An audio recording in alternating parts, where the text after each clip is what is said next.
సమాజంలో ఎప్పుడూ ఆధిపత్యం ఉంటుంది. శతాబ్దాలుగా ప్రపంచవ్యాప్తంగా ఉన్న సంస్కృతిలో అనేక విధాలుగా బలహీనంగా చూస్తూ ఉన్నాం. మరో మాటలో చెప్పాలంటే ఒక స్త్రీ యొక్క పద్ధతిని, ప్రవర్తనను ధృవీకరించి ఆమె మరొకరిని వివాహం చేసుకోవచ్చని, విడాకులు జారీ చేయవచ్చని మోషే చట్టంలో యూదులు విని పాటించారు. కానీ ఆమె పురుషుడిని ప్రవర్తనను గురించి మాట్లాడే హక్కు లేనంత బలహీనంగా ఉంది నేటికి కూడా.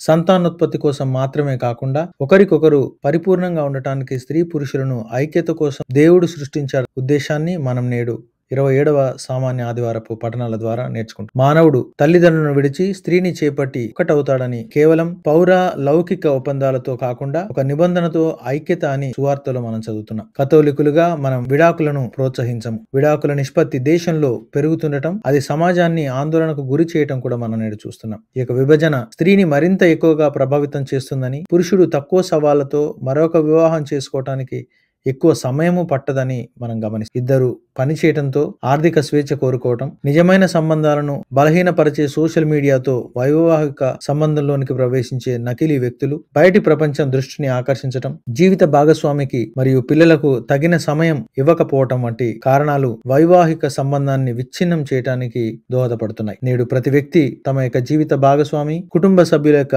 శక్తి సామర్థ్యాలను, బలహీనతలను గుర్తించటం వల్ల కుటుంబాలలో విభజనలు ఏర్పడటానికి ప్రమాదం తగ్గుతుందని భావిద్దాం.